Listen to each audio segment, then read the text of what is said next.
ವಂದನೆಗಳಾಗಲಿ. ಸೇರಿ ಬಂದಂತೆಲ್ಲರಿಗೂ ಯೇಸು ಕ್ರಿಸ್ತರವರ ಪರಿಶುದ್ಧವಾದ ನಾಮದಲ್ಲಿ ಹೃದಯಪೂರ್ವಕವಾದಂತಹ ವಂದನೆಗಳನ್ನ ನಾನು ಸಲ್ಲಿಸುತ್ತಿದ್ದೇನೆ. ಕಣ್ಣುಗಳನ್ನು ಮುಚ್ಚಿ ತಲೆಗಳನ್ನು ಬಾಗಿಸುವುದಾದರೆ ಚಿಕ್ಕ ಪ್ರಾರ್ಥನೆ ಮಾಡಿಕೊಂಡು ವಾಕ್ಯದ ಭಾಗವನ್ನು ನಾವು ಪ್ರಾರಂಭ ಮಾಡಿ. ಪ್ರೀತಿ ಸ್ವರೂಪನಾದ ತಂದೆಯಾದ ದೇವರೇ, ನಿಮ್ಮ ಪರಿಶುದ್ಧವಾದ ನಾಮಕ್ಕಾಗಿ ನಿಮಗೆ ವಂದನೆಗಳನ್ನು ಸಲ್ಲಿಸುತ್ತೇನೆ ಸ್ವಾಮಿ. ಕರ್ತನೆ, ಇದುವರೆಗೂ ನನ್ನನ್ನು ನಮ್ಮೆಲ್ಲರನ್ನು ನೀವು ಕಾಯ್ದು ಕಾಪಾಡಿ ನಡೆಸಿ ನಿಮ್ಮ ರೆಕ್ಕೆ ಅಡಿಯಲ್ಲಿ ನಮ್ಮನ್ನು ಭದ್ರ ಮಾಡಿ ಕರ್ತನೆ, ಈ ದಿನ ಈ ರೀತಿಯಾಗಿ ನಿಮ್ಮ ಮಾತುಗಳನ್ನು ಕೇಳಿ ನಮ್ಮ ದಿನವನ್ನು ಪ್ರಾರಂಭಿಸಲು ನೀವು ಕೊಟ್ಟಂತ ಈ ಮಹಾ ಸದವಕಾಶಕ್ಕಾಗಿ ನಿಮಗೆ ವಂದನೆಗಳು. ದೇವ, ನೀವು ನಮ್ಮ ಮೇಲೆ ಇಟ್ಟುಕೊಂಡಂತ ಪ್ರಣಾಳಿಕೆಗಳು ಬಹಳ ವಿಶೇಷವಾಗಿದ್ದಾವೆ. ನಿಮ್ಮ ವಿಶೇಷವಾದ ಪ್ರಣಾಳಿಕೆಗಳಿಗೆ ತಕ್ಕಂತೆ ನಾವೆಲ್ಲರೂ ಜೀವಿಸಲು ನಮಗೆ ಸಹಾಯ ಮಾಡಿ. ಬಿದ್ದು ಹೋಗದ ಹಾಗೆ, ನಿಮ್ಮಿಂದ ದೂರವಾಗದ ಹಾಗೆ ನಮಗೆ ಕೃಪೆ ತೋರಿಸಿ ನಡೆಸಿ ಬಲಪಡಿಸಬೇಕೆಂಬುದಾಗಿ ಬೇಡಿಕೊಳ್ಳುತ್ತಾ, ಇದುವರೆಗೂ ನೀವು ಮಾಡಿದಂತೆ ಎಲ್ಲಾ ರೀತಿಯಾದಂತ ಉಪಕಾರಗಳಿಗಾಗಿ ನಿಮಗೆ ವಂದನೆಗಳನ್ನ ಸಲ್ಲಿಸ್ತಿದ್ದೇನೆ ಸ್ವಾಮಿ. ಇನ್ನು ಮುಂದೆಯೂ ಜೊತೆಗಾರನಾಗಿದ್ದುಕೊಂಡು ನಡೆಸಿ ಸಮಯದಲ್ಲಿ ನಿಮ್ಮ ಮಾತುಗಳನ್ನು ಹೇಳಲು ಕೇಳಲು ಸಿದ್ಧರಾಗುವಾಗ ನಮ್ಮನ್ನು ಬಲಪಡಿಸಿ ನಡೆಸಬೇಕೆಂಬುದಾಗಿ ಬೇಡಿಕೊಳ್ಳುತ್ತಾ, ಯೇಸು ಕ್ರಿಸ್ತರವರ ಪರಿಶುದ್ಧವಾದ ನಾಮದಲ್ಲಿ ಪ್ರಾರ್ಥಿಸಿ ಬೇಡಿ ಹೊಂದಿದ್ದೇನೆ ತಂದೆಯಾದ ದೇವರೇ, ಆಮೆನ್. ಮತ್ತೊಂದು ಆವೃತ್ತಿ ಆತ್ಮೀಯರೆಲ್ಲರಿಗೂ ಯೇಸು ಕ್ರಿಸ್ತರವರ ಪರಿಶುದ್ಧವಾದಂತ ನಾಮದಲ್ಲಿ ಹೃದಯಪೂರ್ವಕವಾದಂತ ವಂದನೆಗಳನ್ನ ಸಲ್ಲಿಸೋನಾಗಿದ್ದೇನೆ. ಪ್ರೇರೆ, ಯೇಸು ಕ್ರಿಸ್ತರವರು ಈ ಲೋಕದಲ್ಲಿ ಜೀವಿಸಿರುವಂತ ಕಾಲ ಬಹಳ ಸ್ವಲ್ಪ ಕಾಲ, ತುಂಬಾ ಕಡಿಮೆ ಸಮಯ. ಆದರೂ ಯೇಸು ಕ್ರಿಸ್ತರವರು ಕೊಟ್ಟಿರುವಂತ ಪ್ರಭಾವ ಅದು ಬಹಳ ದೊಡ್ಡದು. ಅಂದ್ರೆ ಬಹಳ ದೀರ್ಘಕಾಲವಿರುವಂತ ಪ್ರಭಾವವನ್ನು ಯೇಸು ಕ್ರಿಸ್ತರವರು ತನ್ನ ಜೀವನದ ಮೂಲಕವಾಗಿ ತೋರಿಸಿರುವಂತದ್ದು ಬಹಳ ಆಶ್ಚರ್ಯಕರವಾಗಿದೆ. ಅಂದರೆ ಯೇಸು ಕ್ರಿಸ್ತರವರು ಕೇವಲ ಹೀಗೆ ಮಾಡಿ ಎಂಬುದಾಗಿ ಹೇಳಿದ್ದು ಮಾತ್ರವಲ್ಲದೆ ಮಾಡಿ ತೋರಿಸಿರುವಂತದ್ದು ಯೇಸು ಕ್ರಿಸ್ತರವರ ವಿಶೇಷತೆ. ಕ್ರೈಸ್ತರಾಗಿರುವಂತ ನಾವೆಲ್ಲರೂ ಕೂಡ ಅನೇಕ ಸಂದರ್ಭಗಳಲ್ಲಿ ಅನೇಕ ವಿಷಯಗಳಲ್ಲಿ ಒಳ್ಳೆಯದನ್ನ ಮಾಡಿ ಎಂಬುದಾಗಿ ಬೋಧಿಸುವಂತ ಸ್ಥಿತಿಯಲ್ಲಿದ್ದೇವೆ ಹೊರತು ಅದನ್ನ ನಾನ್ ಮಾಡ್ತಿದ್ದೇನೆ ನೀವು ಮಾಡಿ ಎಂದು ನಮ್ಮನ್ನು ನಾವೇ ತೋರಿಸಿ ಹೇಳಿಕೊಳ್ಳುವಂತ ಪರಿಸ್ಥಿತಿಯಲ್ಲಿ ಇಲ್ಲ. ಯಾಕೆಂತಂದ್ರೆ ದೇವರ ವಾಕ್ಯವನ್ನು ನಾವು ಇತರರಿಗೆ ಎಂಬುದಾಗಿ ಅಂದುಕೊಂಡು ನಮಗೆ ಅದನ್ನ ವರ್ತಿಸಿಕೊಳ್ಳುವುದನ್ನ ನಿಲ್ಲಿಸಿ ಬಿಟ್ಟಿದ್ದೇವೆ.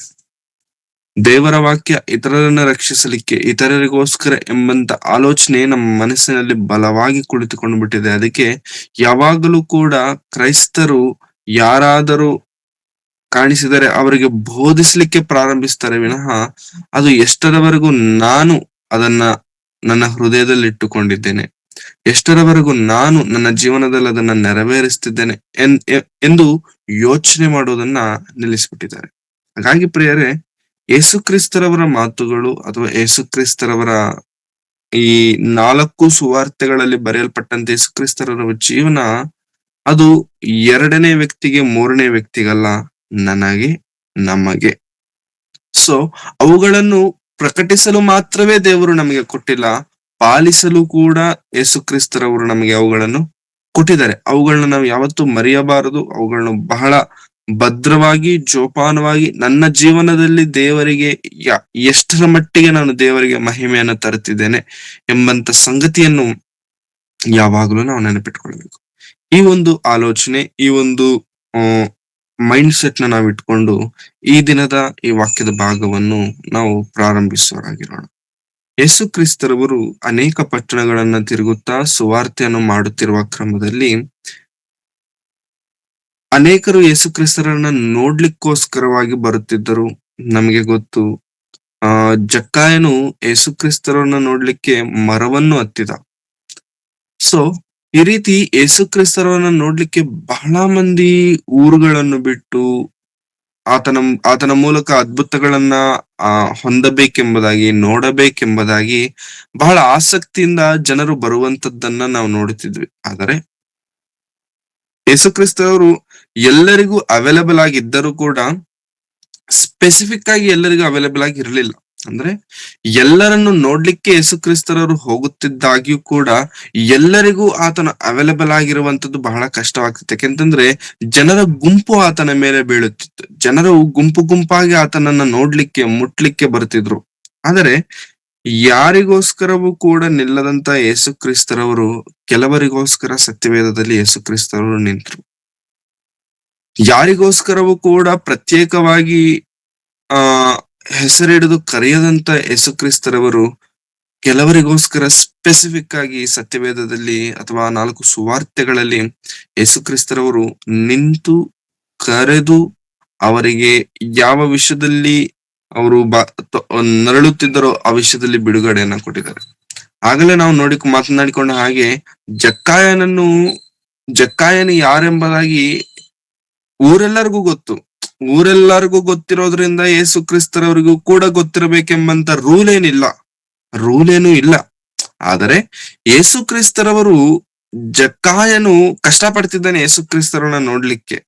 ಆ ಕಷ್ಟ ಯಾರಿಗೂ ಗೊತ್ತಿಲ್ಲ, ಜಕ್ಕಾಯನಿಗೆ ಮಾತ್ರ ಗೊತ್ತು. ಆದರೆ ಆ ಮರದ ಹತ್ರ ಬಂದು ಜಕ್ಕಾಯನಿದ್ದಂತ ಸ್ಥಳಕ್ಕೆ ಬಂದು ತಲೆ ಎತ್ತಿ ನೋಡಿ, ಜಕ್ಕಾಯನೇ, ನಾನು ಇವತ್ತು ನಿನ್ನ ಮನೆಯಲ್ಲಿ ಇಳ್ಕೊಳ್ಬೇಕು ಎಂಬುದಾಗಿ ಯೇಸು ಕ್ರಿಸ್ತರವರು ಜಕ್ಕಾಯನಿಗೋಸ್ಕರ ನಿಂತರು. ಬೇರೆ ಯಾರಿಗೋಸ್ಕರನು ಯೇಸು ಕ್ರಿಸ್ತರವರು ನಿಂತಿಲ್ಲ ಆ ಪಟ್ಟಣದಲ್ಲಿ. ಆ ರೀತಿಯಾಗಿ ನಾವಿವಾಗ ನೋಡುವಂತ ಸಂದರ್ಭದಲ್ಲೂ ಕೂಡ ಒಂದು ಸ್ತ್ರೀಗೋಸ್ಕರ ಯೇಸು ಕ್ರಿಸ್ತರವರು ನಿಲ್ಲುತ್ತಿರುವಂತ ಸಂದರ್ಭವನ್ನ ನಾವು ನೋಡುತ್ತಿದ್ದೇವೆ. ಮಾರ್ಕನು ಬರೆದ ಸುವಾರ್ತೆ 5ನೇ ಅಧ್ಯಾಯ. ಮಾರ್ಕನು ಬರೆದ ಸುವಾರ್ತೆ 5ನೇ ಅಧ್ಯಾಯ 25ನೇ ವಚನದಿಂದ 34ನೇ ವಚನದವರೆಗಿರುವಂತದ್ದು ಸಂದರ್ಭ. ನಾವು 25ನೇ ವಚನದಿಂದ 28ನೇ ವಚನದವರೆಗೂ ಒಮ್ಮೆ ನೋಡಿಕೊಳ್ಳೋಣ. ಆಗ 12 ವರ್ಷದಿಂದ ರಕ್ತ ಕುಸುಮ ರೋಗವಿದ್ದ ಒಬ್ಬ ಹೆಂಗಸು ಬಂದಳು. ಆಕೆಯು ಅನೇಕ ವೈದ್ಯರಿಂದ ಬಹು ಕಷ್ಟವನ್ನು ಅನುಭವಿಸಿ ಕೈಯಲ್ಲಿದ್ದದ್ದನ್ನೆಲ್ಲ ಕಳೆದುಕೊಂಡರೂ ರೋಗವು ಹೆಚ್ಚುತ್ತಾ ಬಂದದ್ದೇ ಹೊರತು ಮತ್ತೇನು ಪ್ರಯೋಜನವನ್ನು ಹೊಂದಿರಲಿಲ್ಲ. ಆ ಹೆಂಗಸು ಯೇಸುವಿನ ಸಮಾಚಾರವನ್ನು ಕೇಳಿ, ನಾನು ಆತನ ಉಡುಪನ್ನು ಮುಟ್ಟಿದರೆ ಸಾಕು, ನೆಟ್ಟಗಾಗುವೆನು ಎಂದು ಆಲೋಚಿಸಿ ಗುಂಪಿನಲ್ಲಿ ಹಿಂದಿನಿಂದ ಬಂದು ಆತನ ಉಡುಪನ್ನು ಮುಟ್ಟಿದಳು. ಮುಟ್ಟಿದ ಕೂಡಲೇ ಆಕೆಗೆ ರಕ್ತ ಹರಿಯುವುದು ನಿಂತು ಹೋದುದರಿಂದ ಆಕೆಯು, ನನ್ನನ್ನು ಕಾಡಿದ ರೋಗವು ಹೋಗಿ ನನಗೆ ಗುಣವಾಯಿತು ಎಂದು ತನ್ನೊಳಗೆ ತಿಳ್ಕೊಂಡಳು. ಆ ಕ್ಷಣವೇ ಯೇಸು ತನ್ನಿಂದ ಶಕ್ತಿಯು ಹೊರಟಿತೆಂದು ತನ್ನಲ್ಲಿ ತಿಳಿದುಕೊಂಡು ಗುಂಪಿನಲ್ಲಿ ಹಿಂತಿರುಗಿ, ನನ್ನ ಉಡುಪನ್ನು ಯಾರು ಮುಟ್ಟಿದರು ಎಂದು ಕೇಳಲು, ಸಾಕು ಸಿಸ್ಟರ್. ಸೊ ಯೇಸು ಕ್ರಿಸ್ತರವರು ತನ್ನ ರೆಗ್ಯುಲರ್ ಡ್ಯೂಟಿ ದಿನಾ ಮಾಡುತ್ತಿರುವಂತ ಕೆಲಸವನ್ನೇ ಈ ಹೊತ್ತು ಕೂಡ ಮಾಡ್ತಿದ್ದಾರೆ. ಏನ್ ಕೆಲಸ? ಪಟ್ಟಣಗಳಿಗೆ ಹೋಗುವಂತದ್ದು, ಪರಲೋಕ ರಾಜ್ಯ ಸಮೀಪಿಸುತ್ತಿದೆ ಎಂಬಂತದ್ದು, ತಂದೆಯನ್ನು ಕುರಿತಾದಂತ ಸುವಾರ್ತೆಯನ್ನು ಸಾರುವಂತದ್ದು, ಅದ್ಭುತಗಳನ್ನು ಮಾಡುವಂತದ್ದು, ಸೂಚಕ ಕಾರ್ಯಗಳನ್ನು ಮಾಡುವಂತದ್ದು. ಸೊ ಈ ರೀತಿ ಅನೇಕ ತನ್ನ ರೆಗ್ಯುಲರ್ ಡ್ಯೂಟಿ ಮಾಡ್ತಿರ್ಬೇಕಾದ್ರೆ ಜನರೆಲ್ಲರೂ ಗುಂಪು ಬಂದಿದ್ದಾರಂತೆ. ಜನರೆಲ್ಲರೂ ಸುತ್ತಕೊಂಡಿದ್ದಾರೆ. ಈ ಜನರ ಗುಂಪಿನಲ್ಲಿ ಯೇಸು ಕ್ರಿಸ್ತರವರಿಗೆ ಸಸ್ಪಿಷಿಯಾಗಿ ಒಂದು ಸಮಯ ಅನ್ನಿಸ್ತು. ಏನೋ ನನ್ನಿಂದ ಪ್ರಭಾವ ಹೊರಗೋಗಿದೆ, ನನ್ನಿಂದ ಪವರ್ ಹೊರಗೋಗಿದೆ, ನನ್ನಿಂದ ಶಕ್ತಿ ಹೊರಗೋಗಿದೆ. ಏನು? ವೈ? ಹೌ? ಈಗ ನಮ್ಮ ಮನೆಯಿಂದ ಏನಾದ್ರೂ ಹೊರಗೋಗ್ಬೇಕು ಅಂತಂದ್ರೆ, ನಮ್ಮ ಮನೆಯಿಂದ ನಮಗೆ ಗೊತ್ತಿಲ್ಲದೆ ಏನಾದ್ರೂ ಹೊರಗೋಗ್ಲಿಕ್ಕೆ ಸಾಧ್ಯವಿಲ್ಲ. ಯಾಕೆಂತಂದ್ರೆ ನಮ್ಮ ಮನೆ ಕಂಪ್ಲೀಟ್ ಆಗಿ ನಮ್ಮ ಕಂಟ್ರೋಲ್ ಅಲ್ಲಿ ಇರುತ್ತೆ. ಒಂದು ಚಿಕ್ಕ ಗ್ಲಾಸ್ ಹೊರಗೋಗ್ಬೇಕು ಅಂತಂದ್ರೂ ಕೂಡ ಅದು ನಮ್ಮ ಅಥಾರಿಟಿಯಲ್ಲಿ ಇರುತ್ತೆ. ಯಾರೋ ಬೇರೆಯವರು ಬಂದ್ಬಿಟ್ಟು ತಗೊಂಡು ಹೋಗ್ಬಿಟ್ರು, ಅದು ಹೇಗ್ ಸಾಧ್ಯ ಆಗತ್ತೆ? ಇಲ್ಲ. ಯಾಕಂತಂದ್ರೆ ನಮ್ಮ ಮನೆ ನಮ್ಮ ಕಂಟ್ರೋಲ್ ಅಲ್ಲಿ ಇದೆ. ನಮ್ಮ ಮನೆಯ ಬಾಗಿಲು ಎಂಟ್ರೆನ್ಸ್ ಆಗಬೇಕು, ಅದು ಎಕ್ಸಿಟ್ ಆಗಬೇಕು ಅಂತಂದ್ರೆ ಅದು ನಮ್ಮ ಕಂಟ್ರೋಲ್ ಅಲ್ಲಿ ಇರಬೇಕು. ನಮಗ್ ಗೊತ್ತಿಲ್ದಿರ ಯಾವ ವಸ್ತು ಕೂಡ ಒಳಗಿಂದ ಹೊರಗೋಗ್ಲಿಕ್ಕೆ ಸಾಧ್ಯವೇ ಇಲ್ಲ. ಒಂದ್ ವೇಳೆ ಹಂಗೂ ಹೋಯ್ತು ಅಂತಂದ್ರೆ ಅದು ಕಳ್ಳತನ ಆಗತ್ತೆ. ನನಗ್ ಗೊತ್ತಿಲ್ದಿರ ಹೋಯ್ತು ಅಂತಂದ್ರೆ ಮನೆಯಿಂದ ಅದು ಕಳ್ಳತನ ಆಗತ್ತೆ. ಈಗ ಯೇಸು ಕ್ರಿಸ್ತರವರಿಂದ ಪ್ರಭಾವ ಹೊರಗೋಗಿದೆ, ನನ್ನಿಂದ ಶಕ್ತಿ ಕಡಿಮೆ ಆಗಿದೆ, ನನ್ನಿಂದ ಪವರ್ ಯಾರೋ ಕನ್ಸ್ಯೂಮ್ ಮಾಡಿದ್ದಾರೆ, ಅದು ಯೇಸು ಕ್ರಿಸ್ತರವರಿಗೆ ಗೊತ್ತಾಗ್ತಿದೆ. ಅದು ಯೇಸು ಕ್ರಿಸ್ತರವರಿಗೆ ಹಿ ಕ್ಯಾನ್ ಫೀಲ್ ಇಟ್. ಆದರೆ ಅದು ಯೇಸು ಕ್ರಿಸ್ತರವರ ಪರ್ಮಿಷನ್ ಇದ್ದು ಹೋಗಿಲ್ಲ, ವಿತೌಟ್ ಪರ್ಮಿಷನ್ ಹೋಗಿದೆ. ಯೇಸು ಕ್ರಿಸ್ತರವರು ಮಾಡಬೇಕು, ಕೊಡಬೇಕು ಎಂಬುದಾಗಿ ಆ ಪವರ್ ನ ಕೊಟ್ಟಿಲ್ಲ. ವಿತೌಟ್ ಪರ್ಮಿಷನ್ ಅದು ಹೋಗಿದೆ. How can it be possible? ಇದು ಹೇಗ್ ಸಾಧ್ಯ? ಇದು ಸಾಧ್ಯವೇ ಇಲ್ಲದಿರುವಂತ ಕೆಲಸವಲ್ಲ. 10 ಮಂದಿ ಕುಷ್ಠರೋಗಿಗಳು ಬಂದ್ರು, ನಮ್ಮನ್ನ ಸ್ವಸ್ಥ ಮಾಡಿ ಅಂತ ಕೇಳರು. 10 ಮಂದಿಗೂ ನಾನು ಸ್ವಸ್ಥ ಮಾಡಿದೆ. ಅವಾಗ ನನಗೆ ಈ ಫೀಲಿಂಗ್ ಇರಲಿಲ್ಲ. ನನ್ನ ಮಗಳು ಸತ್ತಿದ್ದಾಳೆ, ನನ್ನ ಮಗಳು ಸತ್ತಿದ್ದಾಳೆ ನೋಡಿ ಎಂಬುದಾಗಿ ಹೇಳಿದಾಗ, ಇಲ್ಲ ಆಕೆ ಸತ್ತಿಲ್ಲ, ಶಿ ಇಸ್ ಜಸ್ಟ್ ಸ್ಲೀಪಿಂಗ್, ಆಕೆ ಮಲಗಿದ್ದಾಳೆ, ಡಿಸ್ಟರ್ಬ್ ಮಾಡಬೇಡಿ ಅಂತಂದಾಗ ಆಕೆ ಎದ್ಲು. ಅವಾಗ್ಲೂ ಕೂಡ ಆತನಿಗೆ ಈ ಫೀಲಿಂಗ್ ಅನ್ಸ್ಲಿಲ್ಲ. ಮರಣವಾದಂತವ್ರನ್ನ ಎಬ್ಬಿಸಿದಾಗಲೂ ಕೂಡ ಯೇಸು ಕ್ರಿಸ್ತರವ್ರಿಗೆ ಈ ರೀತಿ ಅನ್ಸ್ಲಿಲ್ಲ. ಲಾಜರನನ್ನು ಕೂಡ ಯೇಸು ಕ್ರಿಸ್ತರವ್ರು ಎಬ್ಬರಿಸಿದ್ರು. ಅವಾಗ್ಲೂ ಕೂಡ ನನ್ನಲ್ಲಿ ಏನೋ ಪವರ್ ಕಡಿಮೆ ಆಗಿದೆಯಲ್ಲ ಅಂತ ಅನ್ಸಿಲ್ಲ.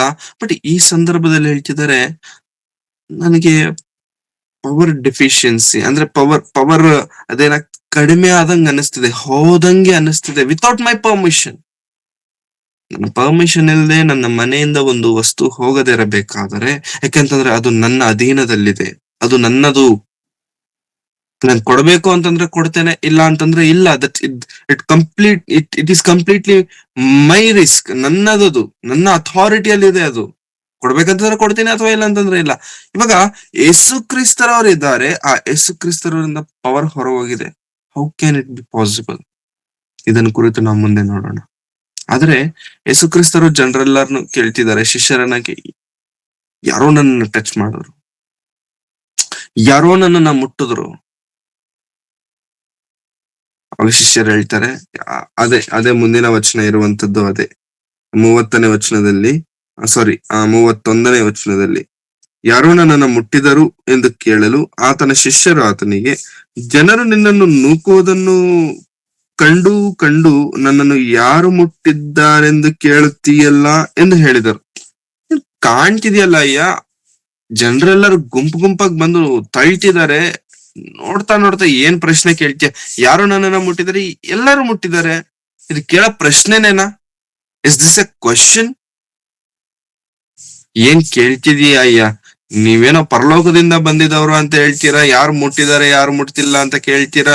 ಏನ್ ಇಷ್ಟ ಜನ ಕಾಣ್ತಿಲ್ವಾ ನಿಮ್ಗೆ? ನಮ್ ಕಣ್ಣಿಗೆ ಕಾಣ್ತವ್ರೆ, ನಿಮ್ ಕಣ್ಣಿಗೆ ಕಾಣಲ್ವಾ ಅನ್ನೋ ರೀತಿಯಲ್ಲಿ ಒಂದು ತರ ಫ್ರಸ್ಟ್ರೇಷನ್ ಅಲ್ಲಿ ಹೇಳ್ತಿದ್ದಾರೆ. ಯಾಕೆಂತಂದ್ರೆ ಅವ್ರನ್ನ ಕಂಟ್ರೋಲ್ ಮಾಡಕ್ ಆಗ್ತಿಲ್ಲ, ಶಿಷ್ಯರಿಗೆ ಜನರನ್ನ ಕಂಟ್ರೋಲ್ ಮಾಡಕ್ ಆಗ್ತಿಲ್ಲ.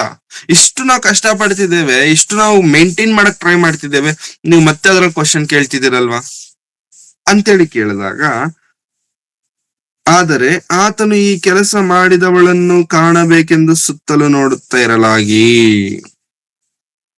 ಆ ಆನ್ಸರ್ ಯೇಸು ಕ್ರಿಸ್ತರವರಿಗೆ ಸ್ಯಾಟಿಸ್ಫ್ಯಾಕ್ಷನ್ ಕೊಡ್ಲಿಲ್ಲ. ಶಿಷ್ಯರು ಕೊಟ್ಟಂತ ಉತ್ತರ ಯೇಸು ಕ್ರಿಸ್ತರವರಿಗೆ ಸಮಾಧಾನ ಮಾಡಕ್ ಆಗಿಲ್ಲ.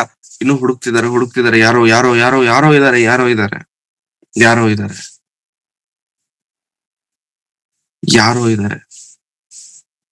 ಪ್ರೇರೆ, ಯೇಸು ಅವರಿಂದ ಹೊರಟು ಹೋದಂತ ಆ ಶಕ್ತಿ ಅಥವಾ ಆ ಪ್ರಭಾವ ಹೇಗೆ ಹೋಯ್ತು, ಯಾಕೆ ಹೋಯ್ತೆಂಬಂತ ಎಂದು ತಿಳಿದುಕೊಳ್ಳಬೇಕೆಂಬಂತ ಕುತೂಹಲ ಯೇಸು ಕ್ರಿಸ್ತರವರಿಗಿದೆ. ಆದರೆ ಆ ಯೇಸು ಕ್ರಿಸ್ತರವರಿಗೂ ಕೂಡ ಗೊತ್ತಿಲ್ಲ ಯಾರದು ಎಂಬುದಾಗಿ. ಯಾರು ಎಂಬುದಾಗಿ ಹುಡುಕ್ತಿರ್ಬೇಕಾದ್ರೆ ಆ ಸ್ತ್ರೀನೇ ಹೆದರಿಕೊಂಡು ಮುಂದೆ ಬಂದು ಹೇಳ್ತಾರೆ, ಅಯ್ಯ ನಾನೇ. ಏನಮ್ಮ, ಏನಾಯ್ತು ನಿನಗೆ? 32ನೇ ವಚನ, ಆದರೆ ಆ ಕೆಲಸವನ್ನು ಮಾಡಿದವಳನ್ನು ಕಾಣಬೇಕೆಂದು ಸುತ್ತಲೂ ನೋಡುತ್ತಾ ಇರಲಾಗಿ, ಆ ಹೆಂಗಸು ತನಗಾದದ್ದನ್ನು ತಿಳುಕೊಂಡು ಅಂಜಿ ನಡುಗುತ್ತಾ ಬಂದು ಆತನಿಗೆ ಅಡ್ಡ ಬಿದ್ದು ಇದ್ದ ಸಂಗತಿಯನ್ನೆಲ್ಲ ಹೇಳಿದಳು. ಆತನು ಆಕೆಗೆ, ಮಗಳೇ, ನಿನ್ನ ನಂಬಿಕೆಯೇ ನಿನ್ನನ್ನು ಸ್ವಸ್ಥ ಮಾಡಿತು, ಸಮಾಧಾನದಿಂದ ಹೋಗು, ನಿನ್ನನ್ನು ಕಾಡಿದ ರೋಗವು ಹೋಗಿ ನಿನಗೆ ಗುಣವಾಗಲಿ ಎಂದು ಹೇಳಿದನು. ಯೇಸು ಕ್ರಿಸ್ತರವರು ಬೇಕು ಎಂಬುದಾಗಿ ಆಕೆಯನ್ನ ಸ್ವಸ್ಥ ಮಾಡ್ಲಿಲ್ಲ. ಹೌದಾ? ವಿಲ್ಲಿಂಗ್ಲಿ ಆಕೆಯನ್ನ ಸ್ವಸ್ಥ ಮಾಡ್ಲಿಲ್ಲ, ಅನ್ವಿಲ್ಲಿಂಗ್ಲಿ ಆಕೆಗೆ ಸ್ವಸ್ಥತೆ ನಡೆದಿದೆ. ಹೇಗೆ? ಮೊಣಕಾಲು ಊರಿ ಪ್ರಾರ್ಥನೆ ಮಾಡಿ, ದೇವರೇ ನನ್ನನ್ನ ಕಾಪಾಡು ಅಂದದ್ರಿಂದ ಸ್ವಸ್ಥತೆ ಆಗಿಲ್ಲ. 12 ವರ್ಷದಿಂದ ರಕ್ತಸ್ರಾವದಿಂದ ನರಳಾಡುತ್ತಿರುವಂತ ಆಕೆ ಯೇಸು ಕ್ರಿಸ್ತರವರ ಹತ್ರ ಬಂದು ಆಕೆಯನ್ನ ಆತನನ್ನ ಡೈರೆಕ್ಟ್ ಆಗಿ ಕೇಳಲಿಕ್ಕೂ ಕೂಡ ಆಕೆಗೆ ಧೈರ್ಯ ಸಾಳ್ಲಿಲ್ಲ. ಅಯ್ಯ, ನನಗೆ ಕಾಪಾಡು, ಈ ತರ ಪ್ರಾಬ್ಲಮ್ ಅಲ್ಲಿ ನಾನಿದ್ದೇನೆ, ಅದು 1-2 ವರ್ಷ ಅಲ್ಲ, 12 ವರ್ಷದಿಂದ ಇದ್ದೇನೆ. ನಾನು ಎಲ್ಲಾ ಡಾಕ್ಟರ್ಸ್ ನ ಟ್ರೈ ಮಾಡಿದ್ದೇನೆ, ಎಲ್ಲಾ ದುಡ್ಡು ನಾನು ಖರ್ಚು ಮಾಡ್ಕೊಂಡ್ಬಿಟ್ಟಿದ್ದೇನೆ, ಆದ್ರೂ ಕೂಡ ನನಗೆ ಸ್ವಸ್ಥತೆ ಆಗಿಲ್ಲ, ಅದಿನ್ನೂ ಜಾಸ್ತಿ ಆಗ್ತಿದೆ, ನನಗೆ ಸಹಾಯ ಮಾಡು ಎಂಬುದಾಗಿ ಯೇಸು ಕ್ರಿಸ್ತರವನ್ನ ಕೇಳಲಿಕ್ಕೆ ಬಂದಾಗ ಆಕೆ ಕೇಳಲು ಕೂಡ ಇಲ್ಲ. ಬಿಕಾಸ್ ಆಕೆಗೆ ಧೈರ್ಯ ಸಾಕಾಗಿಲ್ಲ. She didn't ask. ಆ ಜನರ ಗುಂಪಲ್ಲಿ ಆಕೆಯ ವಿಶ್ವಾಸವಿತ್ತು, ನಾನು ಮುಟ್ಟಿದರೆ ಸಾಕು, ಮುಟ್ಟಿದರೆ ಸಾಕು. ಈ ಸಂದರ್ಭದಿಂದ ನಾವು ಅರ್ಥ ಮಾಡಿಕೊಳ್ಳಬೇಕಾದಂತದ್ದೇನೋ ಗೊತ್ತಾ ಪ್ರಿಯರೇ, ಆಕೆಯ ವಿಶ್ವಾಸವೆಷ್ಟು ದೊಡ್ಡದು. ಆಕೆ ಯೇಸು ಕ್ರಿಸ್ತರವರ ಮೇಲೆ ಇಟ್ಟುಕೊಂಡಂತ ವಿಶ್ವಾಸ ಎಷ್ಟು ದೊಡ್ಡದು ಅಂತಂದ್ರೆ, ಆಕೆಯ ಯೇಸು ಕ್ರಿಸ್ತರವರ ಪರ್ಮಿಷನ್ ಇಲ್ಲದೆ ಯೇಸು ಕ್ರಿಸ್ತರವರಿಂದ ಶಕ್ತಿಯನ್ನು ಅನುಭವಿಸುವಂತ ಶಕ್ತಿ. ಅಂದ್ರೆ ಆಕೆಯ ವಿಶ್ವಾಸ ಎಷ್ಟು ಅಮೂಲ್ಯವಾಗಿತ್ತು, ಎಷ್ಟು ಶ್ರೇಷ್ಠವಾಗಿತ್ತು ಅಂತಂದ್ರೆ, ಯೇಸು ಕ್ರಿಸ್ತರವರಿಗೆ ಗೊತ್ತಿಲ್ಲದೇನೆ ಹಿ ಹೀಲ್ಡರ್, ಆಕೆಯನ್ನ ಸ್ವಸ್ಥ ಮಾಡಿದರು ಯೇಸು ಕ್ರಿಸ್ತರವರು. ಹೇಗೆ ಆತನಿಗೆ ಗೊತ್ತಿಲ್ಲದೆ ಮಾಡಿದ್ರು ಅಂತಂದ್ರೆ ಫೇತ್, ನಂಬಿಕೆ. ಅದಕ್ಕೆ ಯೇಸು ಕ್ರಿಸ್ತರವರು ಕೋಪ ಮಾಡ್ಕೊಂಡಿಲ್ಲ. ನೋಡಿದ ತಕ್ಷಣ ಕೋಪ ಮಾಡ್ಕೊಂಡಿಲ್ಲ, ಏನ್ ಮಾಡ್ತಿದ್ಯಾ ಅಂತ ಕೋಪ ಮಾಡ್ಕೊಂಡಿಲ್ಲ. ಯೇಸು ಕ್ರಿಸ್ತರವರು ಕೋಪದಿಂದ ಹುಡುಕ್ತಿಲ್ಲ ಯಾರು ಅಂತ. ಯೇಸು ಕ್ರಿಸ್ತರು ಬಹಳ ಆಸಕ್ತಿಯಿಂದ ಯಾರು ಈ ಆಸಕ್ತಿ, ಎಲ್ಲಿ ಅವರನ್ನ ನಾನು ನೋಡ್ಬೇಕು, ಇಷ್ಟು ಆಸಕ್ತಿ ನಾನು ಎಲ್ಲೂ ಕಾಣ್ಲಿಲ್ವಲ್ಲ. ಒಬ್ಬ ಅಧಿಕಾರಿ ಬಂದು, ಅಯ್ಯ, ನನ್ನ ಮನೇಲಿ ಕೆಲಸ ಮಾಡುವವನು ರೋಗದಲ್ಲಿದ್ದಾನೆ, ಅವನು ಅಸ್ವಸ್ಥನಾಗಿದ್ದಾನೆ, ಅವನ್ನ ನೀನು ಸ್ವಸ್ಥ ಮಾಡ್ಬೇಕು, ಚಲೋ ಮನೆಗೆ ಹೋಗೋಣ. ಆಯ್ತು, ಎಲ್ಲಿ ನಿನ್ ಮನೆ? ಇಲ್ಲೇ ಸರ್ ಮನೆ, ಹೋಗೋಣ ಬಪ್ಪ ಅಂತಂದ್ರೆ, ಇಲ್ಲ ಅಯ್ಯ, ನೀನ್ ನನ್ನ ಮನೆಗೆ ಬರುವಷ್ಟು ಯೋಗ್ಯನು ನಾನು ಅಲ್ಲ. ನನ್ ಕೈ ಕೆಳಗಡೆನು ಕೂಡ ತುಂಬಾ ಮಂದಿ ಕೆಲಸ ಮಾಡ್ತಿದಾರೆ, ಹೋಗಂದ್ರೆ ಹೋಗ್ತಾನೆ, ಬಾ ಅಂದ್ರೆ ಬರ್ತಾನೆ. ಆದ್ರೆ ವಿಷಯ ಏನಂತಂದ್ರೆ, ನೀನ್ ನಮ್ ಮನೆಗ್ ಬರುವಷ್ಟು ಯೋಗ್ಯತೆ ನನಗೆ ಇಲ್ಲ. ನೀನ್ ಇಲ್ಲಿಂದಲೇ ಒಂದು ಮಾತು ಹೇಳಿದ್ರೆ ನನ್ನ ದಾಸನಲ್ಲಿ ಸ್ವಸ್ಥನಾಗ್ತಾನೆ. ಆವಾಗ ಯೇಸು ಕ್ರಿಸ್ತರು ಹೇಳುವಂತ ಮಾತು, ಇಂಥ ವಿಶ್ವಾಸ ನಾನು ಇಸ್ರಾಯೇಲ್ಯರಲ್ಲೂ ಕೂಡ ಕಾಣ್ಲಿಲ್ಲ. ಆ ವಿಶ್ವಾಸವನ್ನು ನೋಡಿ, ಆ ನಂಬಿಕೆಯನ್ನ ನೋಡಿ ಯೇಸು ಕ್ರಿಸ್ತರವರು ಮೆಸ್ಮರೈಸ್ ಆಗ್ಬಿಟ್ರು, ಇಷ್ಟಪಟ್ರು. ಆಯ್ತಪ್ಪ, ನಿನ್ನ ದಾಸನ ಸ್ವಸ್ಥನಾಗ್ತಾನೆ, ಹೋಗು. ನಿನ್ನ ವಿಶ್ವಾಸ ದೊಡ್ಡದು, ನಿನ್ನ ನಂಬಿಕೆ ದೊಡ್ಡದು, ನನ್ನ ಮೇಲೆ ನಿಂತುಕೊಂಡಂತ ವಿಶ್ವಾಸವು ಬಹಳ ಶ್ರೇಷ್ಠವಾದದ್ದಾಗಿರೋದ್ರಿಂದ ನೀನ್ ಏನ್ ಕೇಳ್ದಲ್ಲ ಅದ್ ನಡೆದು ಬಿಡತ್ತೆ. ಯುಗೋ ಆರಾಮಾಗಿ ಹೋಗು. ಅಲ್ಲಿಂದ ಫೋನ್ ಬಂತಂತೆ, ಅಯ್ಯ ಹೀಲಾಗಿದ್ದಾನಯ್ಯ, ಸ್ವಸ್ಥನಾಗಿದ್ದಾನೆ, ಇವಾಗ ಸ್ವಲ್ಪ ಮುಖ ನೋಡೋ ತರ ಇದೆ, ಇವಾಗ ಎದ್ದು ಕೂತ್ಕೊಂಡು ಊಟ ಮಾಡ್ತಿದ್ದಾನೆ, ಸ್ವಸ್ಥನಾಗಿದ್ದಾನೆ. ಅಂದ್ರೆ ಯೇಸು ಕ್ರಿಸ್ತರವರ ಆ ಪವರ್, ಆ ಶಕ್ತಿ ಎಷ್ಟು ಶ್ರೇಷ್ಠವಾಗಿದೆ ಅಂತಂದ್ರೆ, within a fraction of seconds people use to get healed. ಅಂದ್ರೆ ಜನರು ಕ್ಷಣ ಮಾತ್ರದಲ್ಲೇ ಅದ್ಭುತಗಳನ್ನ ಹೊಂದುತ್ತಿದ್ದರು. ಜನರು ಕ್ಷಣ ಮಾತ್ರದಲ್ಲೇ ಅವ್ರಿಗಿರುವಂತಹ ಬಲಹೀನತೆಗಳನ್ನು ಕಡಿಮೆ ಮಾಡಿಕೊಳ್ಳುತ್ತಿದ್ರು. ಅದು ಯೇಸು ಕ್ರಿಸ್ತನಲ್ಲಿರುವಂತ ಪವರ್, ಆತನನ್ನು ನಂಬಿದಾಗ ಸಿಗುವಂತ ಶಕ್ತಿ. ಹಾಗಾಗಿ ಯೇಸು ಕ್ರಿಸ್ತರವರನ್ನು ಅನೇಕರು ಮುಟ್ಟುತ್ತಿದ್ದಾಗಿಯೂ ಕೂಡ ಶಿಷ್ಯರು ಅಂದುಕೊಳ್ತಿದ್ರು, ಏನ್ ಕ್ವಶನ್ ಕೇಳ್ತಿದ್ದೀರಾ ಸರ್ ನೀವು, ಇಷ್ಟ ಜನ ಮುಟ್ತಿದ್ದಾರೆ, ಅರ್ಥ ಆಗ್ತಿಲ್ವಾ ನಿನ್ಗೆ? ಅಲ್ಲ, ಎಲ್ಲರೂ ಮುಟ್ತಿರೋದು ಬೇರೆ, ಆದ್ರೆ ನನ್ನನ್ನು ಮುಟ್ಟಿದಂತ ಆ ಒಂದು ಕೈ ಮಾತ್ರ ಸ್ಪೆಷಲ್. ಯಾಕೆ ಅಂತಂದ್ರೆ, ಆ ಒಂದು ಕೈಯಲ್ಲಿ ನಂಬಿಕೆ ಇದೆ, ಆ ಒಂದು ಕೈಯಲ್ಲಿ ನೋವಿದೆ, ಆ ಒಂದು ಹಸ್ತದಲ್ಲಿ ವಿಶ್ವಾಸವಿದೆ, ಆ ಒಂದು ಹಸ್ತದಲ್ಲಿ ಎಲ್ಲರೂ ಕೈ ಬಿಟ್ಟಂತ ಆ ಕೈ ನನ್ನನ್ನು ಮುಟ್ಟಿದೆ. ಪ್ರಿಯರೇ, ಯೇಸು ಕ್ರಿಸ್ತರವರು ನಮ್ಮನ್ನು ನೋಡುವಾಗ, ನಾವು ಆತನ ಬಳಿಗೆ ಹೋಗುವಾಗ, it doesn't need our biodata to be given by us. ಅಂದ್ರೆ ನಾವು ಹೋಗಿ ಯೇಸು ಕ್ರಿಸ್ತರವ್ರಿಗೆ, ದೇವ್ರೆ ನಾನು ಈ ತರ ಇದ್ದೇನೆ, ಆ ತರ ಇದ್ದೇನೆ ಎಂಬುದಾಗಿ ಹೇಳಬೇಕಾರಂತ ಅವಶ್ಯಕತೆ ಇಲ್ಲ ಪ್ರಿಯರೇ. ನಮ್ಮನ್ನು ಕಂಡ ಕ್ಷಣವೇ, ನಮ್ಮನ್ನು ನೋಡಿದ ಕ್ಷಣವೇ ನಾವು ಹೇಗೆ, ನಮ್ಮ ಪರಿಸ್ಥಿತಿ ಏನು ಎಂಬುದನ್ನು ಯೇಸು ಕ್ರಿಸ್ತರವರು ಅರ್ಥ ಮಾಡಿಕೊಳ್ಳೋದಕ್ಕೆ ಶಕ್ತರಾಗಿದ್ದಾರೆ. ಅರ್ಥ ಮಾಡಿಕೊಳ್ಳುವುದು ಮಾತ್ರವಲ್ಲದೆ, ನಿನ್ನಲ್ಲಿ ನಂಬಿಕೆ ಇದ್ದರೆ, ನಿನ್ನಲ್ಲಿ ವಿಶ್ವಾಸವಿದ್ದರೆ, ನೀನ್ ಅದಕ್ಕೆ ಅರ್ಹನಾದರೆ, ಇಫ್ ಯು ಆರ್ ವರ್ತಿ ಎನಫ್, ನಿನ್ನನ್ನು ದೇವರು ಅದ್ಭುತವಾದಂತ ರೀತಿಯಲ್ಲಿ ಆ ಪರಿಸ್ಥಿತಿಯಿಂದ, ನಿನ್ನ ಬಲಹೀನತೆಯಿಂದ, ನಿನ್ನ ದುಃಖದಿಂದ ಹೊರತಂದು ಅದ್ಭುತವಾದಂತ ಜೀವನವನ್ನು ದೇವರು ಕೊಡ್ಲಿಕ್ಕೆ ದೇವರು ಶಕ್ತರಾಗ್ತಾರೆ. ದೇವರು ಶಕ್ತರಾಗಿದ್ದಾರೆ. ಅಷ್ಟು ಜನ ಯೇಸು ಸ್ವಾಮಿಯನ್ನ ಮುಟ್ಟುತ್ತಿರ್ಬೇಕಾದ್ರೆ ಯೇಸು ಸ್ವಾಮಿ ನಿಲ್ಲದಿರ ನಡ್ಕೊಂಡು ಹೋಗ್ತಿದ್ದಾರೆ ಶಿಷ್ಯರ ಪ್ರೊಟೆಕ್ಷನ್ ಅಲ್ಲಿ. 12 ಮಂದಿ ಇದ್ದಾರೆ ಯೇಸು ಕ್ರಿಸ್ತರನ್ನ ಪ್ರೊಟೆಕ್ಟ್ ಮಾಡ್ಲಿಕ್ಕೆ, ಆದ್ರೂ ಕೂಡ ಸಾಕಾಗ್ತಿಲ್ಲ, ಜನರು ಅಷ್ಟು ಗುಂಪಾಗಿ ಬಂದು ಮುಟ್ಟುತ್ತಿದ್ದಾರೆ. 12 ಮಂದಿ ಇದ್ದಾರೆ, ಅಷ್ಟು ಜನರನ್ನ ಮುಟ್ಟೋದಕ್ಕೆ ಆಗದೇ ಇರುವಷ್ಟು ಡಿಸ್ಟೆನ್ಸ್ ಅಲ್ಲಿ ಮೇಂಟೈನ್ ಮಾಡ್ಬೋದಿತ್ತಲ್ಲ ಅಂತಂದ್ರೆ ಇಲ್ಲ, ಜನರ ಸಾಂದ್ರತೆ ಅಷ್ಟು ಬಲವಾಗಿತ್ತು, ಅಷ್ಟು ದೊಡ್ಡದಾಗಿ ಜನರ ಗುಂಪು ಸೇರಿ ಬಂದಿತ್ತು. ಆ ಗುಂಪಿನಲ್ಲಿ ಅಷ್ಟು ಜನರಿದ್ದಾಗ್ಯೂ ಕೂಡ ಯೇಸು ಕ್ರಿಸ್ತರವರು ಅಷ್ಟು ಜನ ಮುಟ್ಟುತ್ತಿದ್ದಾಗ್ಯೂ ಕೂಡ ಮುಂದಕ್ಕೆ ಹೋಗ್ತಾನೆ ಇದ್ದಾರೆ. ಆದ್ರೆ ಯಾವಾಗಾದ್ರೆ ಈ ರಕ್ತ ಕುಸುಮ ರೋಗಿ ಈ ಸ್ತ್ರೀ ಮುಟ್ಟಿದರೋ ಇನ್ ಮುಂದಕ್ಕೆ ಹೋಗಿಲ್ಲ ಪ್ರೇರೆ. He stop there, he stop there, he stop there because Yesu ಕ್ರಿಸ್ತರವ್ರಿಗೆ ಗೊತ್ತು ಎಲ್ಲಿ ನಿಲ್ಲಬೇಕು, ಎಲ್ಲಿ ಹೋಗ್ಬೇಕಂತ. ನಾವೆಲ್ಲರೂ ಪ್ರಾರ್ಥನೆ ಮಾಡುವಾಗ ದೇವರೇ ನನಗೆ ಅಂಥದ್ದು ನನ್ನ ಜೀವನದಲ್ಲಿ ಬೇಕು, ಇಂಥದ್ದನ್ನ ನನ್ನ ಜೀವನದಲ್ಲಿ ಬೇಕು. Yes, he can do miracles, he will do miracles, but in few situations, ಕೆಲವು ಸ್ಥಿತಿಗಳಲ್ಲಿ, ಕೆಲವು ಪರಿಸ್ಥಿತಿಗಳಲ್ಲಿ ಆತನು ಸಮಯವನ್ನು ತೆಗೆದುಕೊಳ್ತಾರೆ. He takes time. ದೇವರು ಸಮಯವನ್ನು ತೆಗೆದುಕೊಳ್ಳುತ್ತಾರೆ. That doesn't mean that he is not listening. ಅದಕ್ಕಂತೇಳಿ ದೇವರು ನನ್ನ ಪ್ರಾರ್ಥನೆಯನ್ನ ಕೇಳ್ತಿಲ್ಲ, ದೇವರು ನನ್ನ ಮೊರೆಯನ್ನ ಕೇಳ್ತಿಲ್ಲ. ನೋ ಸರ್, ಆತನು ಪ್ರಾರ್ಥನೆಯನ್ನ ಕೇಳ್ತಿಲ್ಲ ಎನ್ನುವಂತ ಮಾತು ಸುಳ್ಳಾದಂತ ಮಾತು. ಆತನು ನಮ್ಮ ಪ್ರಾರ್ಥನೆಯನ್ನ ಕೇಳ್ತಿದ್ದಾರೆ, ಆ ಪ್ರಾರ್ಥನೆಗೆ ಆನ್ಸರ್ ಕೊಡ್ಲಿಕ್ಕೂ ಕೂಡ ರೆಡಿ ಇದ್ದಾರೆ. But he takes time, but he takes time. 12 ವರ್ಷದಿಂದ ಆಕೆ ಎಲ್ಲವನ್ನ ನೋಡಿದಾಳೆ, ಎಲ್ಲರ ಹಿಂದೆ ಹೊರಡಿದ್ದಾಳೆ, ತನ್ನ ಹಣವನ್ನೆಲ್ಲ ಖರ್ಚು ಮಾಡಿಕೊಂಡಿದ್ದಾಳೆ ಆಕೆ. ಆದರೂ ಆಕೆಗೆ ಸಿಗದಂತ ಸ್ವಸ್ಥತೆ ನಂಬಿಕೆಯ ಮೂಲಕ ತನ್ನ ಮೈಯನ್ನು ಕೂಡ ಮುಟ್ಟಿಲ್ಲ ಪ್ರೇರೆ. ವಸ್ತ್ರವನ್ನು ಮುಟ್ಟಿದರೆ ಸಾಕು ನನಗೆ ಸ್ವಸ್ಥವಾಗುತ್ತೆ ಎಂಬಂತ ಆಕೆಯ ನಂಬಿಕೆ ಎಷ್ಟು ಶ್ರೇಷ್ಠವಾದದ್ದು, ಎಷ್ಟು ಅಮೂಲ್ಯವಾದದ್ದು. ಇಂತಹ ನಂಬಿಕೆಯನ್ನು ಯೇಸು ಕ್ರಿಸ್ತರವರು ಈ ಹೊತ್ತಿನ ಕ್ರೈಸ್ತರಲ್ಲಿ ಕಾಣ್ಲಿಕ್ಕೆ ಸಾಧ್ಯವಾ? ಇಂತಹ ವಿಶ್ವಾಸವನ್ನು ಈ 2026ನೇ ಇಸ್ವಿಯಲ್ಲಿ ಬದುಕುತ್ತಿರುವಂತ ಕ್ರಿಸ್ತನು ನೋಡ್ಲಿಕ್ಕೆ ಸಾಧ್ಯವಾಗತ್ತಾ? ಯಾಕಂತಂದ್ರೆ ನಂಬಿಕೆ ಎನ್ನುವಂಥದ್ದು ಎಲ್ಲಿಂದಲೋ ಪರ್ಚೇಸ್ ಮಾಡಿಕೊಳ್ಳುವಂತದ್ದಲ್ಲ ಪ್ರೇರೆ, ದುಡ್ಡು ಕೊಟ್ಟು ಕೊಂಡುಕೊಳ್ಳುವಂತದ್ದಲ್ಲ. ನಿನ್ನಲ್ಲಿ ನನ್ನಲ್ಲಿ ಜನರೇಟ್ ಆಗಬೇಕಾಗಿರುವಂತದ್ದು, ನಿನ್ನಲ್ಲಿ ನನ್ನಲ್ಲಿ ಫಲವನ್ನು ಕೊಡಬೇಕಾಗಿರುವಂತದ್ದು. ಆ ಫಲವನ್ನು ಕೊಡಬೇಕಂತಂದ್ರೆ ನಿನಗೆ ದೇವರ ಮೇಲೆ ಎಷ್ಟು ಆಧಾರಗೊಂಡಿರಬೇಕು ಅಂತಂದ್ರೆ, ದೇವರು ಬಿಟ್ರೆ ಬೇರೆ ಇಲ್ಲ ಇದನ್ನ ಮಾಡ್ಲಿಕ್ಕೆ, ದೇವರು ಬಿಟ್ರೆ ಬೇರೆ ಯಾರು ಇಲ್ಲ ನಾನು ಹೋಗ್ಲಿಕ್ಕೆ.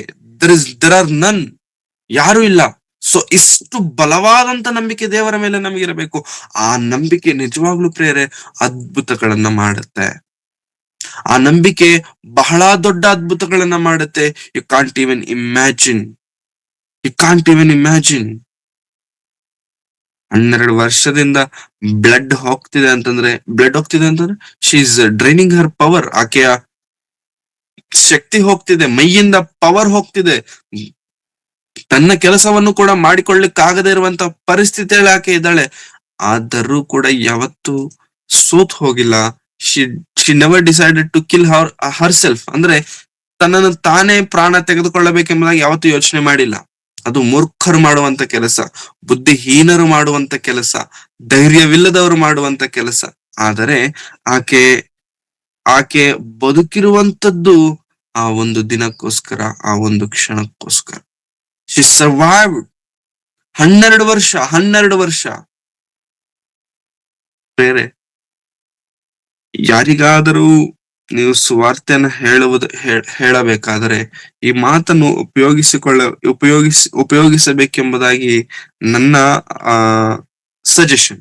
It's suggestion kind of A request. ಯಾಕೆಂತಂದ್ರೆ ವಯಸ್ಸಾದಂತವ್ರಿಗೆ ನಾವು ಸುವಾರ್ತೆಯನ್ನು ಹೇಳುತ್ತಿರಬಹುದು, ಯವನಸ್ಥರಿಗೆ ಹೇಳುತ್ತಿರಬಹುದು, ಮಧ್ಯ ವಯಸ್ಸಿನಲ್ಲಿರುವಂತವ್ರಿಗೆ ಹೇಳಬಹುದು. But one thing we should have to mention that ಇದುವರೆಗೂ ನೀನು ಬದುಕಿರುವಂತದ್ದು, ಇದುವರೆಗೂ ನೀನು ಆಯುಷ್ಕಾಲವನ್ನು ದೇವರು ನಿನಗೆ ಕೊಟ್ಟಿರುವಂತದ್ದು, ಈ ದಿನ ಈ ಮಾತನ್ನು ಕೇಳಲಿಕ್ಕೆ ಇರಬಹುದು. ಈ ಮಾತನ್ನು ಕೇಳುತ್ತಿರುವಂತ ನೀನು ಅಸಡ್ಡೆ ಮಾಡಬೇಡ. ಇದನ್ನ ನೋಟ್ ಮಾಡಿ ಹೇಳಿ, ಹೈಲೈಟ್ ಮಾಡಿ ಹೇಳಿ. ಇದುವರೆಗೂ ನೀನು ಬದುಕಿರುವಂತದ್ದು ಈ ಮಾತುಗಳಿಗೋಸ್ಕರ, ಇದುವರೆಗೂ ನೀನು ಜೀವಿಸಿದಂತದ್ದು ಈ ದೇವರಿಗೋಸ್ಕರ. ನೆಗ್ಲೆಕ್ಟ್ ಮಾಡಬೇಡ, ಅಸಡ್ಡೆ ಮಾಡಬೇಡ, ಕೇರ್ಲೆಸ್ ಆಗಿ ತೆಗೆದುಕೊಳ್ಳಬೇಡ. Be very careful. ಸೊ ಯಾಕೆ ಅಂತಂದ್ರೆ ಯಾಕೆ ಅವರ ಜೀವನದಲ್ಲಿ ಆ ಒಂದು ಕ್ಷಣಕ್ಕೋಸ್ಕರ ನೀನು ಸುವಾರ್ತೆಯನ್ನ ಹೇಳ್ತೀಯ, ನೀನು ವಾಕ್ಯವನ್ನ ತಿಳಿಸ್ತೀಯ ಎಂಬಂತ ಆ ಒಂದು ಕ್ಷಣಕ್ಕೋಸ್ಕರ ದೇವರು 40 ವರ್ಷ ಅವರನ್ನು ಉಳಿಸಿದ್ದಾರೆ, 60 ವರ್ಷ ಅವರನ್ನು ಉಳಿಸಿದ್ದಾರೆ, 70 ವರ್ಷ ಅವರನ್ನು ಉಳಿಸಿದ್ದಾರೆ. It's not a joke. It's all depends upon you. ನೀನ್ ಹೋಗ್ತೀಯ ದಿನ, ನೀನ್ ಮಾತನಾಡ್ತೀಯ, ನೀನ್ ಸುವಾರ್ತೆಯನ್ನ ಸಾರ್ತೀಯ. How can you be silent? ನೀನ್ ಹೇಗೆ ಶಬ್ದವಿಲ್ಲದೆ ತೆಪ್ಪ ಕೂತ್ಕೊಳ್ಳಿಕ್ಕಾಗತ್ತೆ? You have to speak out. ನೀನು ಮಾತನಾಡ್ಬೇಕು, ನೀನು ಸುವಾರ್ತೆಯನ್ನ ಹೇಳಬೇಕು, ನೀನು ಹಂಚಬೇಕು. Because that is your whole and sole responsibility. ಅದು ನಿನ್ನ ಜವಾಬ್ದಾರಿ. ಅದಕ್ಕಾಗಿಯೇ ದೇವರು ನಿನ್ನನ್ನು ಮಾಡಿದನು, ಅದಕ್ಕಾಗಿಯೇ ದೇವರು ನಿನ್ನನ್ನು ಉಂಟು ಮಾಡಿದನು. ಅದೇ ನಿನ್ನ ಜೀವನದ ಪರಮಾರ್ಥವಾಗಿರೋದ್ರಿಂದ how can you be silent? ಸುಮ್ಮನಿದ್ದು ಏನ್ ಮಾಡಬೇಕು? No, we can't be silent. ಯಾಕೆಂತಂದ್ರೆ ದೇವರು ನಮ್ಮ ಮೇಲಿಟ್ಟಂತ ಕೆಲಸ ಬಹಳ ದೊಡ್ಡದು. ದೇವರು ನಮ್ಮ ಮೇಲೆ ಇಟ್ಟಂತ ಜವಾಬ್ದಾರಿ ಬಹಳ ದೊಡ್ಡದ್ದು. ಆ ಜವಾಬ್ದಾರಿಯನ್ನು ದಯವಿಟ್ಟು ನಾವು ನೆನಪು ಮಾಡಿಕೊಂಡು whenever you get a chance, ಅವಕಾಶ ಸಿಕ್ಕಿದಾಗೆಲ್ಲ ಸ್ಪೀಕ್ ಔಟ್. ಹಾಗಂತ ಹೇಳ್ಬಿಟ್ಟು ಕುಳಿತುಕೊಂಡು ಅವರಿಗೆ ದೊಡ್ಡ ದೊಡ್ಡ ಪ್ರಸಂಗ ಹಾಗೆ ಮಾಡ್ಲೇಬೇಡಿ ಪ್ರಿಯರೇ. ಯಾಕೆಂತಂದ್ರೆ ಇವತ್ತಿರುವಂತ ಜನರೇಷನ್, ಇವತ್ತಿರುವಂತ situation, it's all about short. ನೀನು ಲೆಂತಿಯಾಗಿ ಮಾತನಾಡ್ತೀಯ ಅಂತಂದ್ರೆ ಆ ಲೆಂತ್ ಏನು ಅವ್ರಿಗೆ ನೆನಪಿರೋದು ಇಲ್ಲ. ಒಂದು, ಎರಡನೇದು, ಅವರು ಕೇಳೋದಕ್ಕೂ ಕೂಡ ಇಷ್ಟಪಡೋದಿಲ್ಲ. Short, short and sweet, as short as possible. ಎಷ್ಟು ಚಿಕ್ಕದಾಗಿ ಹೇಳಲಿಕ್ಕಾಗುತ್ತೋ ಅಷ್ಟು ಚಿಕ್ಕದಾಗಿ ಹೇಳಲಿಕ್ಕೆ ಪ್ರಯತ್ನವನ್ನ ಮಾಡಿ, ಆ ಪ್ರಯತ್ನದಲ್ಲಿ ಕ್ರಿಸ್ತನನ್ನ ತೋರಿಸ್ಲಿಕ್ಕೆ ಟ್ರೈ ಮಾಡಿ. ಯೇಸು ಕ್ರಿಸ್ತರನ್ನ ತೋರಿಸ್ಲಿಕ್ಕೆ ಟ್ರೈ ಮಾಡಿ. ಯಾಕೆಂತಂದ್ರೆ ಯೇಸು ಕ್ರಿಸ್ತರವರು ನೀವು ನಾವು ಪಡುವಂತ ಪ್ರಯಾಸವನ್ನ ನೋಡ್ತಿದ್ದಾರೆ, ತಕ್ಕ ಪ್ರತಿಫಲವನ್ನು ಕೊಡ್ತಾರೆ. ಯಾಕೆಂತಂದ್ರೆ ನೀನು ನಾನು ಈ ಕೆಲಸವನ್ನ ಮಾಡಬೇಕೆಂಬುದಾಗಿ ದೇವರು ನನ್ನನ್ನು ಬದುಕಿಸಿದ್ದಾರೆ. ಈ ನನ್ನಿಂದ ವಾಕ್ಯವನ್ನ ಕೇಳಬೇಕೆಂಬುದಾಗಿ, ಸುವಾರ್ತೆಯನ್ನ ತಿಳಿಸಬೇಕೆಂಬುದಾಗಿ ಅವರನ್ನು ಕೂಡ ದೇವರು ಉಳಿಸಿದ್ದಾರೆ. It's not a joke my dear friend. ಕ್ರಿಸ್ತಿಯ ಜೀವನ it's all about a plan. ದೇವರು ನಮ್ಮ ಮೇಲೆ ಒಂದು ಪ್ಲಾನ್ ಇಟ್ಕೊಂಡಿದ್ದಾರೆ, ಪ್ರಣಾಳಿಕೆಯನ್ನು ಇಟ್ಕೊಂಡಿದ್ದಾರೆ. ಆ ಪ್ರಣಾಳಿಕೆ ನಿನ್ನ ಮೂಲಕ ನೆರವೇರಬೇಕೆಂಬುದಾಗಿ. ಆ ನೆರವೇರುವಂತ ಕ್ರಮ ನಿನ್ನಿಂದ ಯಾವತ್ತು ಬ್ರೇಕ್ ಆಗಬಾರದು. ನಿನ್ನಿಂದ ಯಾವತ್ತು ಆ ದೇವರ ಆಲೋಚನೆ, ದೇವರ ಪ್ರಣಾಳಿಕೆ ಮುರಿದು ಹೋಗಬಾರದು. ಯಾಕೆಂತಂದ್ರೆ ಮುರಿದು ಹೋಗುವುದಕ್ಕೆ ದೇವರು ನಮ್ಮನ್ನು ಆರಿಸಿಕೊಳ್ಳಿಲ್ಲ ಪ್ರಿಯರೇ. You want to make us a complete fulfilled persons. ಪರಿಪೂರ್ಣರಾಗಿ ದೇವರು ನಮ್ಮನ್ನ ಮಾಡಬೇಕು ಅಂತಂದ್ರೆ, ದೇವರ ಪ್ರಣಾಳಿಕೆ ಏನಿದೆ ಅದನ್ನ ನಮ್ಮ ಜೀವನಗಳಲ್ಲಿ ನೆರವೇರಿಸಬೇಕು ಎಂಬುದಾಗಿ ದೇವರು ಅಂದುಕೊಳ್ತಿದ್ದಾರೆ. So never think that okay comfort zone. No. ಲೋಕದಲ್ಲಿ ದುಡ್ಡು ಮಾಡ್ಬೇಕು ಅಂತಂದ್ರೆ ಹೇಳ್ತಾರೆ you should have to come out of your comfort zone. ನೀನು ಕಂಫರ್ಟ್ ಝೋನ್ ಅಲ್ಲಿ ಇರಬಾರ್ದು. It's a danger zone. ಪರಲೋಕವನ್ನು ಸೇರಬೇಕು ಅಂತಂದ್ರೂ ಕೂಡ ಅಷ್ಟೇ ಪ್ರಿಯರೇ. ಕಂಫರ್ಟ್ ಝೋನ್ ಅಲ್ಲಿ ಇದ್ರೆ ದೇವರು ಪರಲೋಕವನ್ನು ಕೊಡುವುದಿಲ್ಲ. ಪ್ರತಿ ವಾರ ಸಭೆಗೆ ಹೋಗ್ತೇನೆ, ವಾಕ್ಯ ಕೇಳ್ತೇನೆ, ಕಾಣಿಕೆ ಹಾಕ್ತೇನೆ, ಹಾಡಾಡ್ತೇನೆ, ಬಂದು ಬಿಡ್ತೇನೆ ಅಂದ್ರೆ ಆ ಲೆಕ್ಕದಲ್ಲಿ ತಗೊಂಡ್ರೆ ನಿನಗಿಂತ ಭಕ್ತಿ ಮಾಡುವಂತವ್ರು ತುಂಬಾ ಜನ ಇದ್ದಾರೆ, ನಿನಗಿಂತ ಶ್ರದ್ಧೆಯಿಂದ ಚರ್ಚ್ಗೆ ಹೋಗೋರು ತುಂಬಾ ಜನ ಇದ್ದಾರೆ. ಅಂತವ್ರಿಗೆ ದೇವರು ಪರಲೋಕ ಕೊಡ್ಬೇಕಾ? ಇಲ್ಲ. ಹಾಗಂತಲ್ಲ, ದೇವರು ಪರಲೋಕವನ್ನು ಕೊಡುವಂತದ್ದು ನೀನು ಸಭೆಗೆ ಎಷ್ಟು ಬಾರಿ ಹೋಗಿದ್ದೀಯ ಎಂಬಂತ ಅಟೆಂಡೆನ್ಸ್ ನೋಡಿ ಅಲ್ಲ ಪ್ರಿಯರೇ. ಅಟೆಂಡೆನ್ಸ್ ನೋಡಿ ಅಲ್ಲ ದೇವರು ಪರಲೋಕ ಕೊಡುವುದು. ದೇವರು ಪರಲೋಕ ಕೊಡುವಂತದ್ದು ನಿನ್ನ ವಿಶ್ವಾಸ, ನಿನ್ನನ್ನು ನೋಡಿ ಓನ್ಲಿ ಯು. ನಿನ್ನನ್ನು ನೋಡಿ ಮಾತ್ರ ದೇವರು ಪರಲೋಕವನ್ನು ಕೊಡ್ತಾರೆ. ಸೊ ಹಾಗಾಗಿ ಈಕೆ ಜೀವನದಿಂದ ನಾವು ಅರ್ಥ ಮಾಡಿಕೊಳ್ಳಬೇಕಾಗಿರುವಂತದ್ದು ಒಂದು, ಜೀಸಸ್ ನೋಟಿಸಸ್ ಯು ಪರ್ಸನಲಿ. ದೇವರು ನಮ್ಮನ್ನು ವ್ಯಕ್ತಿಗತವಾಗಿ ಅರಿತವರಾಗಿದ್ದಾರೆ. ಎರಡನೇದು, ನೀನು ದೇವರನ್ನ ನಿಲ್ಲಿಸಬೇಕು ಅಂತಂದ್ರೆ ನೀನ್ ಏನೋ ಪ್ರಸಂಗಗಳನ್ನ ಮಾಡಿ ದೇವರನ್ನ ನಿಲ್ಲಿಸ್ಲಿಕ್ಕೆ ಸಾಧ್ಯವಿಲ್ಲ. ದೇವರನ್ನು, ಕ್ರಿಸ್ತನನ್ನ ನಿಲ್ಲಿಸಬೇಕಂತಂದ್ರೆ ನಿನ್ನ ವಿಶ್ವಾಸ ಬಹಳ ದೊಡ್ಡ ಕಾರ್ಯವನ್ನ ಮಾಡುವಂತದ್ದಾಗಿದೆ.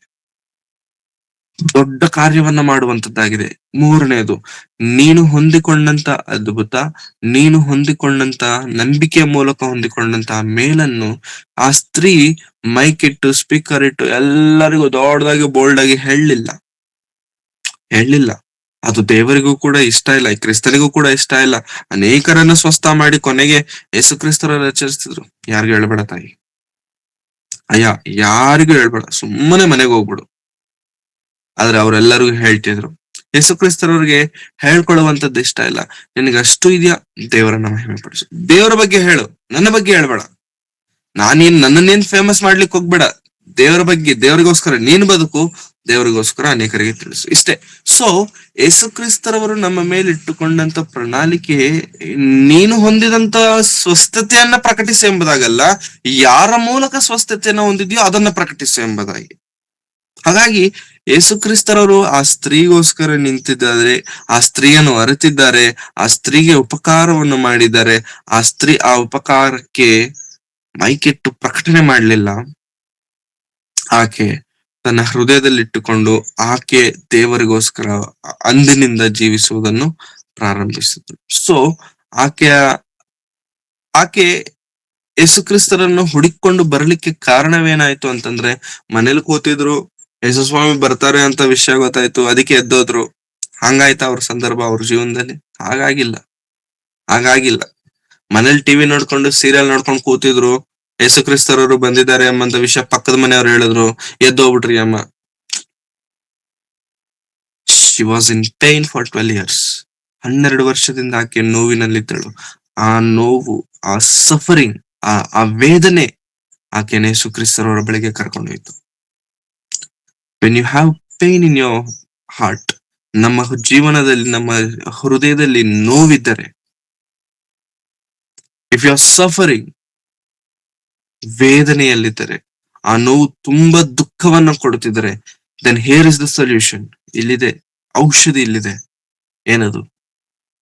ಜೀಸಸ್ ಕ್ರೈಸ್ಟ್, ಏಸು ಕ್ರಿಸ್ತನ್. ಏಸು ಕ್ರಿಸ್ತನೇ ಔಷಧಿ, ಏಸು ಕ್ರಿಸ್ತನೇ answer for all your questions and for all your pain. So Yesu ಕ್ರಿಸ್ತವರ ಬಳಿಗೆ ಬರಬೇಕಾದ್ರೆ ಒಂದು ನಾವು ಯಾವತ್ತೂ ನೆನಪಿಟ್ಕೊಳ್ಬೇಕು, it doesn't need your resume, it doesn't need your biodata. ಆತನಿಗೆ ನಮ್ಮ ರೆಸ್ಯೂಮ್ ಕೊಟ್ಟು, ಸ್ವಾಮಿ ನನ್ನದು ಇದು, ನನ್ನ ಸ್ಕ್ಯಾನಿಂಗ್ ಬೇಡ. ಕ್ರಿಸ್ತನಿಗೆಲ್ಲ ಗೊತ್ತು. ಆದ್ರೆ ಯೇಸು ಕ್ರಿಸ್ತನಿಗೆ ನಿನ್ನಲ್ಲಿ ನನ್ನಲ್ಲಿ ಬೇಕಾಗಿರುವಂತದ್ದು, ನೋಡಬೇಕೆಂದು ಆಸೆ ಪಡುವಂತದ್ದು ನಂಬಿಕೆ, ವಿಶ್ವಾಸ. ಇದು ಕೇವಲ ದೈಹಿಕ ವಿಷಯಕ್ಕೆ ಸಂಬಂಧಪಟ್ಟದ್ದಲ್ಲ ಪ್ರಿಯರೇ. ಅಂದ್ರೆ ಆಕೆಗೇನೋ ದೇಹದಲ್ಲಿ ಬಲಹೀನತೆ ಇತ್ತು, ಯೇಸು ಕ್ರಿಸ್ತರನ್ನು ಕಂಡ ತಕ್ಷಣ, ಮುಟ್ಟಿದ ತಕ್ಷಣ ಬಲಹೀನತೆ ಕಡಿಮೆ ಆಯ್ತು. It's not about only the body, physical thing. ಅದು ದೇಹಕ್ಕೆ ಸಂಬಂಧಪಟ್ಟದ್ದು ಮಾತ್ರವಲ್ಲ ಪ್ರಿಯರೇ. ನಿನ್ನ ಜೀವನದಲ್ಲಿ ನೀನು ಆತ್ಮೀಯ ವಿಷಯಗಳಲ್ಲಿ ಮುಂದಕ್ಕೆ ಸಾಗಬೇಕು, ಆತ್ಮೀಯ ವಿಷಯದಲ್ಲಿ ದೇವರ ಮುಂದೆ ಬೆಳೆಯಬೇಕು ಅಂತಂದ್ರೂ ಕೂಡ ನನ್ನಲ್ಲಿರಬೇಕಾಗಿರುವಂತದ್ದು ನಂಬಿಕೆ. The faith which can modify you. ನಂಬಿಕೆ ನಿನ್ನನ್ನು ಒಂದು ಶೇಪ್ಗೆ, ಒಂದು ಪರಿಪೂರ್ಣತೆ ಕಡೆಗೆ ತೆಗೆದುಕೊಂಡು ಹೋಗುವಂತಾಗಿದೆ. ಆ ನಂಬಿಕೆಯಿಂದಲೇ ರಾಜರು ಬದುಕುತ್ತಿದ್ದರು, ನಂಬಿಕೆಯಿಂದಲೇ ಅನೇಕರು ದೇಶಗಳನ್ನ ಜಯಿಸಿದರು, ನಂಬಿಕೆಯಿಂದಲೇ ಅನೇಕ ಅದ್ಭುತಗಳನ್ನು ಕಂಡಿದ್ದಾರೆ. And then what's your faith today? ನನ್ನ ನಂಬಿಕೆ ಎಂತದ್ದಾಗಿದೆ? ನಂಬಿಕೆಯಿಂದ, ನಿಜವಾಗ್ಲೂ ಪ್ರೇರಣೆ, ನಂಬಿಕೆಯಿಂದ ದೇವರನ್ನು ನಂಬಿ, ಕ್ರಿಸ್ತನನ್ನು ನಂಬಿ, ವಾಕ್ಯವನ್ನು ನಂಬಿ, ಒನ್ ಸ್ಟೆಪ್ ಹೆಡ್, ಒಂದೇ ಒಂದು ಹೆಜ್ಜೆ ಕ್ರಿಸ್ತನಿಗೋಸ್ಕರ ಮುಂದಕ್ಕೆ ಹಾಕಿದರೆ ಆ ಕ್ರಿಸ್ತನು ಮಾರ್ಗವನ್ನ ಸರಾಗ ಮಾಡ್ತಾರೆ. ಹೇಗೆ ಗೊತ್ತಾ ಪ್ರಿಯರೇ? ಯಾವಾಗಾದ್ರೆ ಯೆಹೋಶುವನು ಯೊರ್ದಾನ್ ನದಿಯನ್ನ ದಾಟಬೇಕು ಅಂದಾಗ, ದೇವರೇ ಏನಯ್ಯ ಮಾಡಬೇಕು? ಜಾಸ್ತಿ ಟೆನ್ಷನ್ ತಗೋಬೇಡ, ಎಲ್ಲರೂ ಕೂಡ ಮಂಜೂಷವನ್ನ ಹೊರತಿದಾರಲ್ಲ, ಯಾಜಕರು, ಲೇವಿಯರಿದಾರಲ್ಲ, ಅವರೆಲ್ಲರೂ ಕೂಡ ಒಂದೇ ಸಲ ಕಾಲಿಡ್ಲಿ ನೀರೆಲ್ಲ ಸಪರೇಟ್ ಆಗುತ್ತೆ, ನೀರೆಲ್ಲ ಸಪರೇಟ್ ಆಗುತ್ತೆ ಅಷ್ಟೇ. ಒಂದ್ ಹೆಜ್ಜೆ ಅವ್ರಿಟ್ರು, ನೀರೆಲ್ಲ ಡಿವೈಡ್ ಆಯ್ತು. ಆ ದಿನ ಕೆಂಪು ಸಮುದ್ರವನ್ನ ನೋಡಿದಂತ ಯೆಹೋಶುವನು, ಕೆಂಪು ಸಮುದ್ರ 2 ಭಾಗಗಳಾಗುವಾಗ ಯೆಹೋಶುವನು ಚಿಕ್ಕ ಹುಡುಗನು, ಯವನ ಹುಡುಗನಾಗಿದ್ದ. ಇವಾಗ ಅದೇ ಯೆಹೋಶುವನು ಈ ಯೊರ್ದಾನ್ ನದಿ 2 ಭಾಗಗಳಾಗುವಾಗ ಇನ್ನು ಯವನನಲ್ಲ, ಆತ ನಾಯಕನಾಗಿದ್ದಾನೆ, ರೆಸ್ಪಾನ್ಸಿಬಲ್ ಪರ್ಸನ್ ಆಗಿದ್ದಾನೆ. ಕಾರಣವೇನೋ ಗೊತ್ತಾ? ನೀನು ಒಂದು ಹೆಜ್ಜೆ ಹಾಕಿದರೆ ನಾನು ನಿನ್ನ ಮಾರ್ಗ ಸರಾಗ ಮಾಡ್ತೇನೆ. ನಿನ್ನ ನಾಯಕನು, ನಿನ್ನ ಗುರು ಆದಂತ ಮೋಶೆ ಜೊತೆಗೂ ನಾನಿದ್ದೆ, ನಿನ್ನ ಜೊತೆಗೂ ಕೂಡ ನಾನು ಇರ್ತೇನೆ. ತಲೆ ಕೆಡ್ಸ್ಕೊಬೇಡ. ಮೋಶೆ ಏನು ದೊಡ್ಡ ಅಂತ, ಮೋಶೆ ಏನು ಇಲ್ಲ. ಮೋಶೆ ಹಿಂದೆ ನಾನಿದ್ದರಿಂದಲೇ ಮೋಶೆ ದೊಡ್ಡ ನಾಯಕನಾದ. ನೀನು ಕೂಡ ನನ್ನ ಮಾತು ಕೇಳು, ನೀನು ದೊಡ್ಡ ನಾಯಕನಾಗ್ತೀಯ ಅಷ್ಟೇ. ಲೇವಿಯರೆಲ್ಲರೂ ಕೂಡ ಸೇರಿ ಕಾಲಿಟ್ಟ ತಕ್ಷಣ 2 ಭಾಗಗಳಾಯ್ತು. ಜನರ ಅದರ ಮಧ್ಯದಲ್ಲಿ ನಡೆದರು. ನಮ್ಮ ಜೀವನದಲ್ಲೂ ಕೂಡ ಪ್ರಿಯರೇ, ನಾವು ಒಂದು ಹೆಜ್ಜೆ ದೇವರಿಗೋಸ್ಕರ, ನಂಬಿಕೆಯ ಹೆಜ್ಜೆ, ಸ್ಟೆಪ್ ಆಫ್ ಫೇತ್, ಆ ಹೆಜ್ಜೆ ಇಟ್ಟಾಗ ನಿನ್ನ ಮುಂದೆ ಇರುವಂತದ್ದು ಕೆಂಪು ಸಮುದ್ರವೇ ಆಗಿರಬಹುದು, ಯೋರ್ದಾನ್ ನದಿಯೇ ಆಗಿರಬಹುದು, ಏನೇ ಆಗಿರಬಹುದು, ನಿನಗೋಸ್ಕರ ದೇವರ ಆ ನದಿಯನ್ನ ನಿಲ್ಲಿಸ್ಬಿಡ್ತಾರೆ. ನಿನಗೋಸ್ಕರ ದೇವರ ಆ ನದಿಯನ್ನ 2 ಭಾಗಗಳಾಗಿ ಮಾಡ್ತಾರೆ. It's not A prosperity message. ಇವತ್ತು ನಾವು ಮಾತನಾಡಿಕೊಳ್ಳುತ್ತಿರುವಂತದ್ದು ಪ್ರಾಸ್ಪರಿಟಿ ಮೆಸೇಜ್ ಅಲ್ಲ. ಅಂದ್ರೆ ಆಮ್, ಏನಂತಾರೆ, ಅದ್ಭುತ, ಆ ಆ ರೀತಿಯಾದಂತ ಸಂದೇಶವನ್ನ ಹೇಳ್ತಿದ್ದಾರೆ Wilson. No, it's an essential message. ಇದು ಕ್ರೈಸ್ತರಾಗಿ ನಮ್ಮೆಲ್ಲರಿಗೂ ಬೇಕಾಗಿರುವಂತ ಸಂದೇಶ. ಯಾಕೆಂತಂದ್ರೆ ವಾಕ್ಯ ಎಲ್ಲವನ್ನ ಬರೆಸಿರುವಂತದ್ದು. It's a prosperity message. ಇದು ಅದು message. It doesn't bifurcate anything. ನಾವು ನಮಗೆ ಬೇಕಾದಂಗೆ ನಾವು ಬೈಫರ್ಕೇಟ್ ಮಾಡ್ತೇವೆ. ನಮ್ಮ ಅಂಡರ್ಸ್ಟ್ಯಾಂಡಿಂಗ್ ತಕ್ಕನಂತೆ, ನಮ್ಮ ಆಲೋಚನೆಗೆ ತಕ್ಕಂತೆ ನಾವು ಬೈಫರ್ಕೇಟ್ ಮಾಡ್ತೇವೆ. ದೇವರು ಎಲ್ಲೂ ಕೂಡ ಬೈಫರ್ಕೇಟ್ ಮಾಡಿಲ್ಲ. ಎಲ್ಲವನ್ನು ಕೂಡ ಮಿಕ್ಸ್ ಮಾಡಿದ್ದಾರೆ. ಎಲ್ಲವನ್ನು ಕೂಡ ಮಿಕ್ಸ್ ಔಟ್ ಮಾಡಿದ್ದಾರೆ. It's not A prosperity message my dear friend. It's all about faith. ಇದು ನಂಬಿಕೆಗೆ ಸಂಬಂಧಪಟ್ಟದ್ದು. ಇದು ವಿಶ್ವಾಸಕ್ಕೆ ಸಂಬಂಧಪಟ್ಟದ್ದು. ನಿನ್ನ ವಿಶ್ವಾಸ ಎಷ್ಟು ಅದ್ಭುತವನ್ನ ಮಾಡುತ್ತೆ ಎಂಬುದಾಗಿ ರುಜುವು ಮಾಡುವಂತದ್ದು. ಇದು ಈ ಹೊತ್ತು 2000 ವರ್ಷಗಳಿಂದ ನಡೆದದ್ದಲ್ಲ. ಈ ಹೊತ್ತು ನಡೆಯುತ್ತೆ, ಈ ಕ್ಷಣವು ನಡೆಯುತ್ತೆ.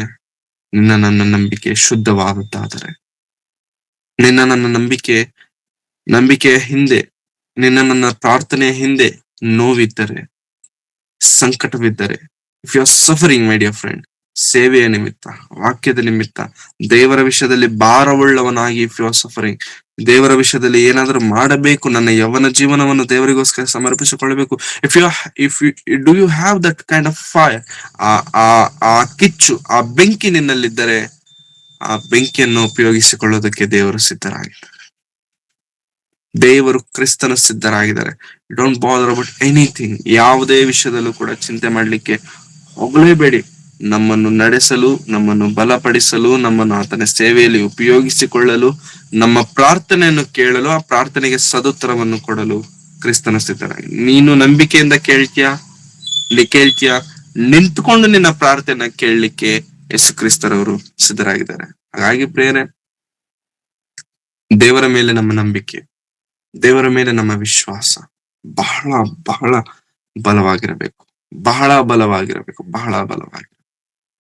ನಂಬಿಕೆಯನ್ನು ಆಕೆ ಯೇಸು ಕ್ರಿಸ್ತರವರು ಆ ಸ್ತ್ರೀಯಲ್ಲಿ ನೋಡಿದ ತಕ್ಷಣ, ಏನಮ್ಮ ನಿನ್ನ ಹೆಸರೇನಮ್ಮ ಅಂತ ಕೇಳಲಿಲ್ಲ, ಮಗಳೇ ಅಂತ ಕರೀತಿದ್ದ. ಮಗಳೇ.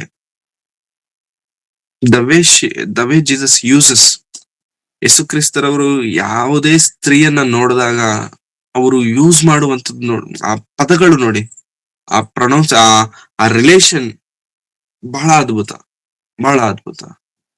ವಿಚಾರದಲ್ಲಿ ಸಿಕ್ಕಿರುವಂತ ಸ್ತ್ರೀ, ಆಕೆಯನ್ನ ಕಂಡಾಗ ಅಮ್ಮ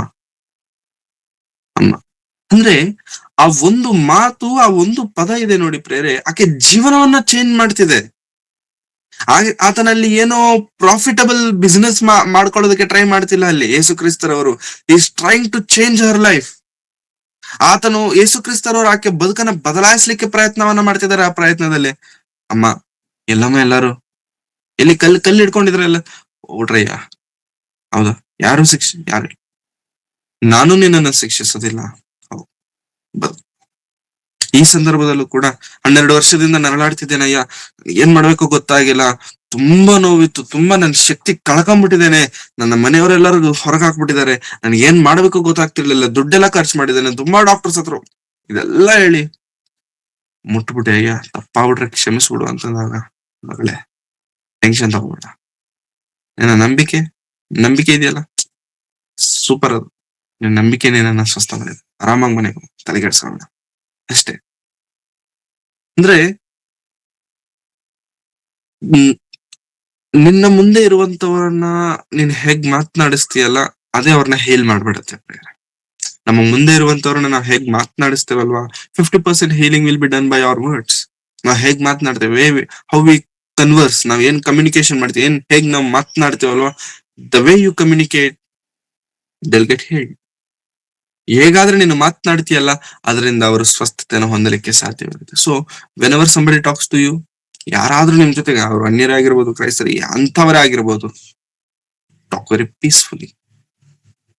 ತುಂಬಾ ಸೌಮ್ಯವಾಗಿ ಮಾತನಾಡಿ, ತುಂಬಾ ನೆಮ್ಮದಿಯಾಗಿ ಮಾತನಾಡಿ, ಆದಷ್ಟು ಬಲವಾಗಿ, ವಿಶ್ವಾಸದಿಂದ ಬಲವಾಗಿ ಮಾತನಾಡಿ. ದೇವರು ಮಾಡ್ತಾರೆ, ಮಾಡೇ ಮಾಡ್ತಾರೆ.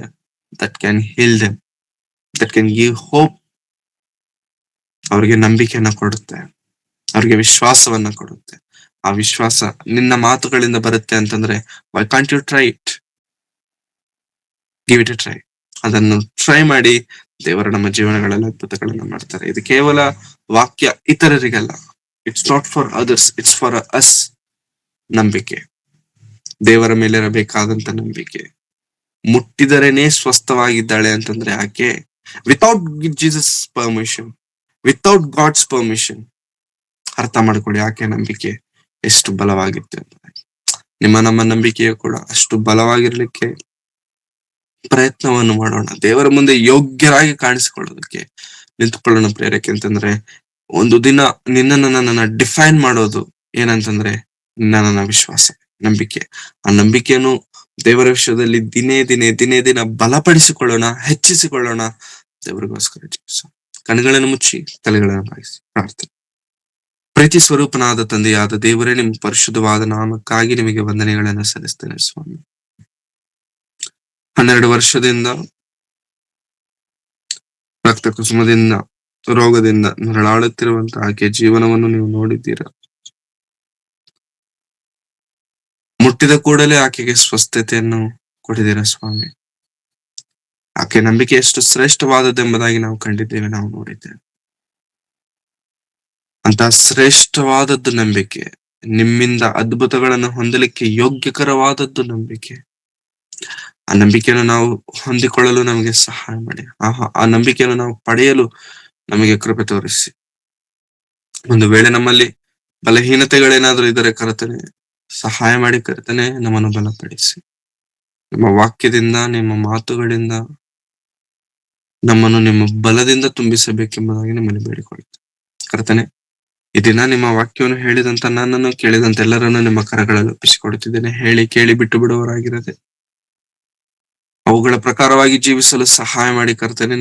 ನಿಮ್ಮ ವಿಷಯದಲ್ಲಿ ನಿಮ್ಮ ಮೇಲೆ ನಮಗಿರಬೇಕಾದಂತ ನಂಬಿಕೆಯನ್ನು ಬಲಪಡಿಸಿಕೊಳ್ಳಲು ನಮಗೆ ಸಹಾಯ ಮಾಡಿ.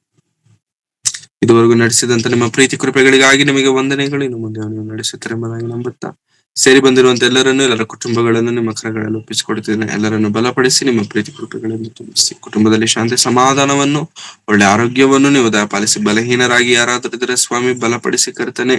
ದುಃಖದಲ್ಲಿ ಯಾರಾದರೂ ಇದ್ದರೆ ಕರ್ತನೆ, ಅವರ ದುಃಖವನ್ನು ಪರಾಂಬರಿಸಿ. ಅದೇ ರೀತಿಯಲ್ಲಿ ಕಾರ್ಯಕ್ರಮವನ್ನು ನಡೆಸಲಿಕ್ಕೆ ಪ್ರಯಾಸ ಪಡುತ್ತಿರುವಂತ ರೇಖಾಂಟಿಯವರನ್ನು, ದೀಕ್ಷಿತನ್ನು ನಿಮ್ಮ ಕರಗಳಲ್ಲಿ ಒಪ್ಪಿಸಿಕೊಡುತ್ತಿದ್ದೇನೆ ಸ್ವಾಮಿ. ಇದುವರೆಗೂ ನೀವು ಅವರ ಜೀವನದಲ್ಲಿ ಮಾಡಿದಂತ ಎಲ್ಲಾ ರೀತಿಯಾದಂತ ಮೇಲುಗಳು, ಉಪಕಾರಗಳಿಗಾಗಿ ನಿಮಗೆ ವಂದನೆಗಳು. ನೀವು ಮಾಡಿದಂತ ಮೇಲುಗಳನ್ನು ನೆನೆಸಿಕೊಳ್ಳುತ್ತಾ ಕೃತಜ್ಞರಾಗಿ ಕರ್ತನೆ, ಪ್ರತಿದಿನ ಅವರಿಗೆ ನೇಮಿಸಲ್ಪಟ್ಟಂತ ಕೆಲಸವನ್ನು ನಂಬಿಕೆಯಿಂದ ಮಾಡುತ್ತಿರುವಂತ ಅವರ ಆಸಕ್ತಿಯನ್ನು ನಾವು ಕಂಡಿದ್ದೇವೆ. ತಕ್ಕ ಪ್ರತಿಫಲವನ್ನು ನೀವು ದಯಪಾಲಿಸಿ. ಮುಖ್ಯವಾಗಿ ಯವನ ಪ್ರಾಯದಲ್ಲಿರುವಂತ ದೀಕ್ಷಿತ್ ಮಗನನ್ನು ನಿಮ್ಮ ಕರಗಳಲ್ಲಿ ಒಪ್ಪಿಸಿಕೊಡುತ್ತಿದ್ದೇನೆ. ನಿಮ್ಮ ಸೇವೆಗೋಸ್ಕರ ಉಪಯೋಗಿಸಿಕೊಳ್ಳ್ರಿ ಕರ್ತನೆ. ನಿಮ್ಮ ಚಿತ್ತವನ್ನು ಆ ಮಗನ ಜೀವನದಲ್ಲಿ ನೆರವೇರಿಸಿ ನಿಮ್ಮ ಪ್ರಣಾಳಿಕೆಗಳಿಗೆ ತಕ್ಕಂತೆ ನೀವು ಉಪಯೋಗಿಸಿಕೊಳ್ಳಬೇಕೆಂಬುದಾಗಿ ಬೇಡಿಕೊಳ್ಳುತ್ತಾ, ಅನೇಕ ಯವನಸ್ಥರಿದ್ದಾರೆ ಸ್ವಾಮಿ. ಎಲ್ಲಾ ಯವನಸ್ಥರನ್ನು ಹೆಸರಾಗಿ ನಿಮ್ಮ ಕರಗಳಲ್ಲಿ ಒಪ್ಪಿಸಿಕೊಡುತ್ತಿದ್ದೇನೆ. ಬಲಪಡಿಸಿ ನಿಮ್ಮ ಕರಗಳಲ್ಲಿ ಒಪ್ಪಿಸಿಕೊಡುತ್ತಿದ್ದೇವೆ. ನಮ್ಮ ಯವನವನ್ನು ಹಾಳಾಗದ ಹಾಗೆ, ಲೋಕದಲ್ಲಿ ಬೀಳದ ಹಾಗೆ, ನಿಮ್ಮ ಸೇವೆಯಲ್ಲೇ ಬಿದ್ದು ಎದ್ದು ಏನೇ ಆದರೂ ನಿಮ್ಮ ಸೇವೆಯಲ್ಲೇ ಆಗಲು ನಮಗೆ ಸಹಾಯ ಮಾಡಿ ನಡೆಸಬೇಕೆಂಬುದಾಗಿ ಬೇಡಿಕೊಳ್ಳುತ್ತಾ, ಮಾಡಿದ ಎಲ್ಲಾ ರೀತಿಯಾದಂತಹ ಉಪಕಾರಗಳಿಗಾಗಿ ನಿಮಗೆ ವಂದನೆಗಳನ್ನ ಸಲ್ಲಿಸುತ್ತಿದ್ದೇನೆ ಸ್ವಾಮಿ. ದೈವ ಸೇವಕರೆಲ್ಲರನ್ನು, ಅವರ ಕುಟುಂಬಗಳನ್ನು ನಿಮ್ಮ ಕರಗಳಲ್ಲಿ ಒಪ್ಪಿಸಿಕೊಡುತ್ತಿದ್ದೇನೆ. ನೀವೇ ಸಹಾಯ ಮಾಡಿ ನಡೆಸಬೇಕೆಂಬುದಾಗಿ ಕೇಳಿಕೊಳ್ಳುತ್ತಾ, ಯೇಸು ಕ್ರಿಸ್ತರವರ ಪರಿಶುದ್ಧವಾದ ನಾಮದಲ್ಲಿ ಪ್ರಾರ್ಥಿಸಿ ಬೇಡಿ ಹೊಂದಿದ್ದೇನೆ ತಂದೆಯಾದ ದೇವರೇ, ಆಮೆನ್. ನಮ್ಮ ತಂದೆಯಾದ ದೇವರ ಪ್ರೀತಿಯು, ಕರ್ತನಾದಂತ ಯೇಸು ಕ್ರಿಸ್ತರವರ ಕೃಪೆಯು, ಪವಿತ್ರಾತ್ಮನ ಅನ್ಯೋನ್ಯತೆಯು, ಸಹವಾಸ ಇಂದಿಗೂ ಎಂದಿಗೂ ಸದಾಕಾಲವು ಕರ್ತನು ಬರುವ ತನಕ ನಮ್ಮೆಲ್ಲರೊಂದಿಗೆ ಸದಾ ನೆಲೆಯಾಗಿರಲಿ ಸ್ವಾಮಿ. Amen, amen. Thank you very much. ಎಲ್ಲರಿಗೂ